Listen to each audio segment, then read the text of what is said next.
사퇴했음에도 불구하고 조국 사태가 가라앉지 않는 이유가 뭘까요? 바로 국민적인 공분, 그 가슴 속에 불질러진 그 울분요, 그 국민적 공분이 가라앉지 않았기 때문입니다. 여러분, 주권자가 화가 났죠? 그러면 그 화가 풀려야 가라앉는 것입니다. 그러면 그 화는 왜 났습니까? 그 원인 제공자가 처벌을 받지 않았기 때문입니다. 응당의 책임을 지지 않았기 때문이죠. 그러면 그 책임자는 누구입니까? 예, 바로 조국과 정경심 부부입니다. 국민의 가슴 속에 공분을 불러일으킨 조국 부부. 과연 그 국민적 공분을 풀어드리기 위해서 그들은 어떠한 노력을 했습니까? 어떠한 책임을 졌습니까? 조국과 정경심은요, 아무런 책임을 지지 않았습니다. 조국이 사퇴한 것도요, 이미 언론에 나오죠. 당과 여권에서 요구한 것으로 그런 식으로 보도가 되어 있습니다. 지지율이 떨어지니까, 부담이 되니까 나가게 된 것입니다. 자진 사퇴라는 형식을 빌어서 그래서 나간 것이죠. 조국 부부는 국민께 진정한 사과를 하지 않았습니다. 진정한 사과를 한다면요, 그들은 자신들이 했던 행위들에 대해서 다 실토를 하고 책임을 져야 하는 것입니다. 그것이 진정한 사과이고 책임을 지는 것입니다. 그런데 그들이 과연 그렇게 했습니까? 전혀 그렇지 않았습니다. 조국이 사퇴하는 과정에서 벌어진 조국과 정경심 그 가족들의 모습을 한번 보십시오. 그들은 책임을 지기는커녕 그 책임을 면하기 위해 갖은 노력과 술수를 부리는 듯한 그런 모습을 보였습니다. 먼저 조국을 한번 보십시오. 어떤 책임을 졌습니까? 나가야 하는 상황이 되니까 사퇴를 발표한 것이죠. 조국은 오히려 곧장 서울대 교수 복직을 위한 절차를 밟았습니다. 사퇴 20분 만에요. 팩스로 복직 신청서를 제출했습니다. 정경심은 또 어떻습니까? 아직도 검찰 조사를 마무리하고 있지 않습니다. 아직 덜 끝났어요. 정경심은 마실 다니듯이 검찰 청사를 마음대로 오가고 있습니다. 그뿐만 아닙니다. 갑자기 없던 병명이 나왔습니다. 뇌종양이라고 합니다. 왜 지금 구속될 상황이 되니까 뇌종양이 튀어나옵니까? 물론 진짜 아플 수는 있겠죠. 하지만 정말 아팠다면요, 진작에 수사 초기에 뇌종양임을 내세우고도 남았을 그러한 사람들 아니었습니까? 구속될 상황이 오니까 뇌종양이라고 합니다. 사실 여부를 떠나서 이거 누가 믿겠습니까? 그리고 이거요, 자신들이 발표한 것도 아니에요. 좌파 세력에 가까웠던 그 유명한 분들이 얘기를 했습니다. 분위기를 띄운 거예요. 이거 누가 그 진실성을 믿어주겠습니까? 작전이라고 생각을 하지요. 그렇게 의심하는 거, 그게 인지상정이지. 자, 도무지 책임을 지는 모습을 보이지 않고 어떻게 하면 이것을 회피할지만 그것만 궁리하는 것처럼 국민들에게 비치고 있습니다. 이러니까 아무도 책임을 지지 않으니까, 그러니까 가라앉지 않는 것입니다. 자, 또 있습니다. 조국 동생도 아프다는 핑계를 대고 수술하겠다고 했는데요. 그게 병원에서 잘 인정이 안 되었죠. 영장을 검찰이 재청구한다고 하니까, 그러니까 지금 또 다시 수술을 해주겠다는 병원을 물색하고 있습니다. 조국은 사태로 모든 것이 정리될 것으로 생각을 했는데요. 사태 이후에 그들이 책임을 회피하는 듯한 그러한 행위로 인해서 국민들의 공분은 더욱 커졌습니다. 도무지 주권자들의 화는 가라앉을 기미가 보이지 않고 있습니다. 이러한 국민적 공분은 서울대 학생의 96%가 온라인 투표에서 조국 복직을 반대했다는 것으로서 우리는 확인을 할 수 있었습니다. 여러분, 정말 화가 납니다. 저도 화가 나서요, 한 달 이상 밤에 잠을 못 잤습니다. 지금도 못 자고 있어요. 제 얼굴 좋아 보이십니까? 살이 빠져서 좋아 보일 수는 있겠습니다. 4kg가 빠졌습니다. 잠을 못 자니까요. 그런데 우리들이 이렇게 화가 나는 것은요, 지극히 정상적인 것입니다. 그러니까 상식을 가진 보통의 우리 국민들은요, 잠은 주무실 망정 화는 풀리지 않았을 것입니다.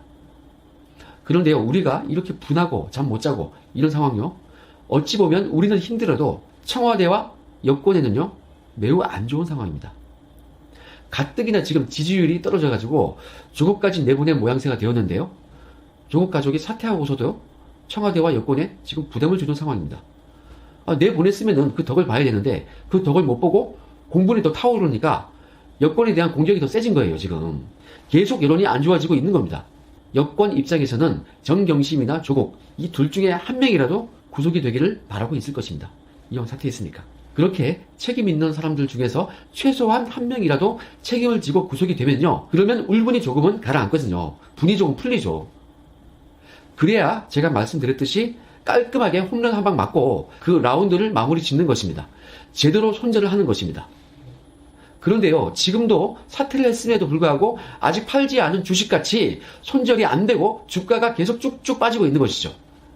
다시 말씀드립니다. 지금 조국이 사퇴를 한 이후에도 이게 지금 가라앉지 않고 계속 여권의 지지율을 조국 일가가 지금 갉아먹고 있기 때문에 여권 입장에서도 조국 부부 중에 한 명이라도 구속되길 바라는 것입니다. 속으로 그렇지 않을까 제가 추측한다 이 말입니다. 그래야 지지율 하락이 멈출 가능성이라도 있는 것입니다. 계속 조국 부부가 형사적 책임을 회피하면 회피할수록 조국에 대한 공분은 여권에 대한 원망으로 전환이 되는 것이고 그것은 지지율 하락으로 연계가 되는 것입니다. 자, 그러면 반대로 야당 입장에서는요, 이렇게 조국이 사퇴를 하고서도 계속 여권의 지지율을 껴안고 물속으로 지금 들어가고 있는데 이것이 정말로 고맙고 호재인 것입니다. 조국이 사퇴했을 때, 야, 우리 호재 끝났다 이렇게 생각했는데요. 그게 아니었어요. 책임을 안 지고 그러니까 계속 물속으로 함께 깍지를 끼고 가라앉고 있는 거예요. 누가요? 조국이요.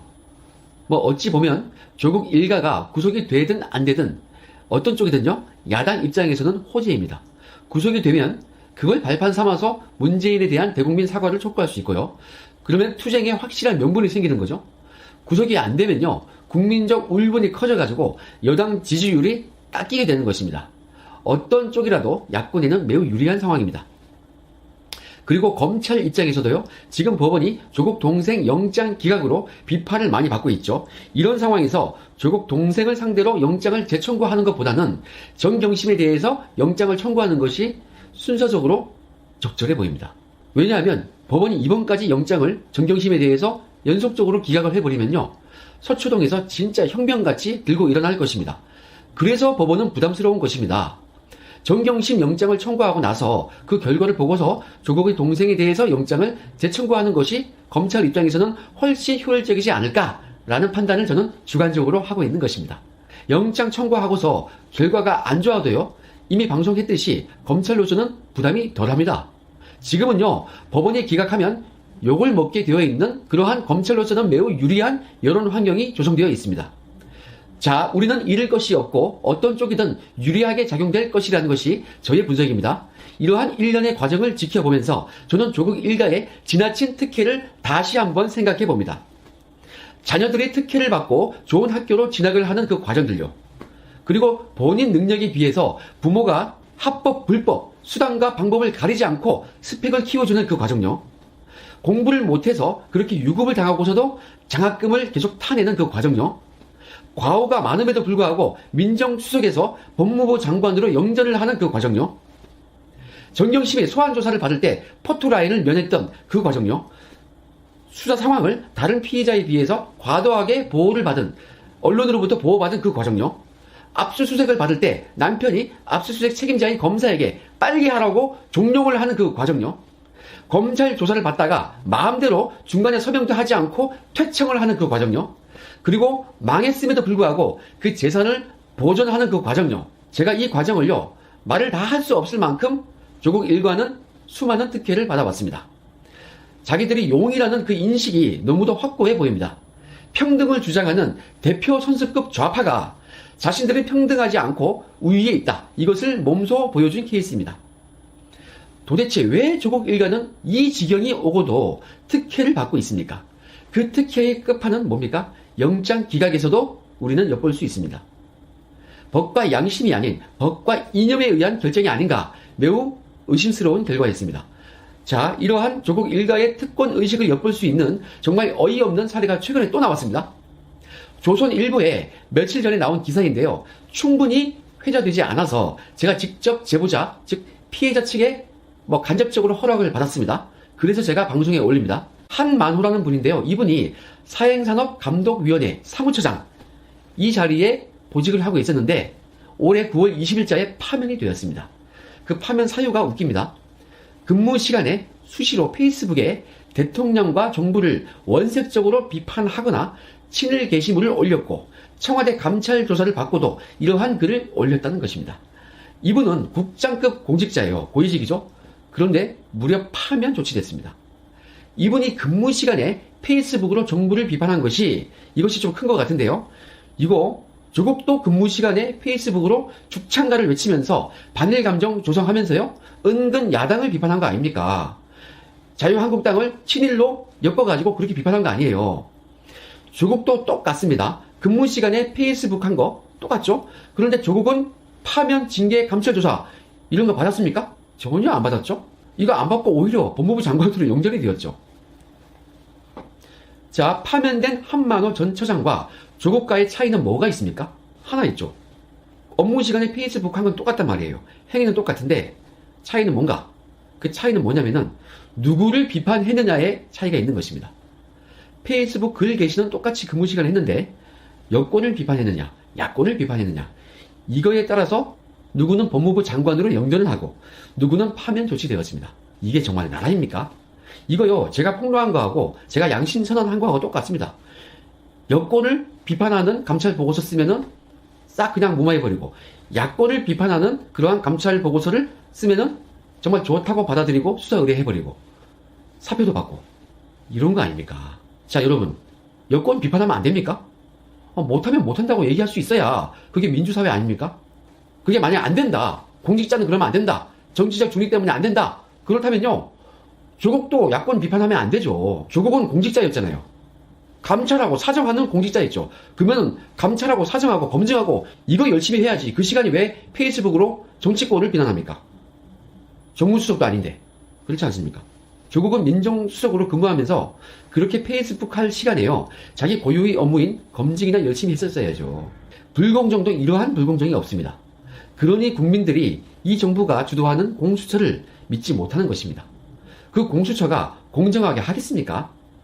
친여권이면은 뭐 봐주고 친야권이면은 수사 열심히 하겠죠. 자, 경찰이 버닝썬 말아먹고 검찰이 이후에 바로 구속을 해버리니까 경찰이 뒤늦게 지금 나서고 있는 거 아닙니까? 이게 딱 보이죠? 뒷북치고 있죠? 공수처가 신설되면요 아마 더 할 것입니다. 여러분, 이러한 불합리, 이러한 부조리요, 이것이 바로 적폐인 것입니다. 달리 적폐가 있는 게 아니에요. 나는 해도 되고 니들은 하면 안 돼, 이게 신적폐 아닙니까?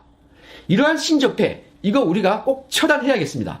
수사로, 그리고 법원 판결로, 이러한 사법 시스템으로 그러한 신적폐 청산이 안 되면요 우리 국민들이 투표권으로서 이 신적폐를 몰아내야겠습니다. 여러분, 저는요 여러분들과 함께 그러한 날이 속히 오기를 기대합니다. 간절히 우리는 원하고 있습니다. 신적폐 이거 꼭 척결해야겠습니다.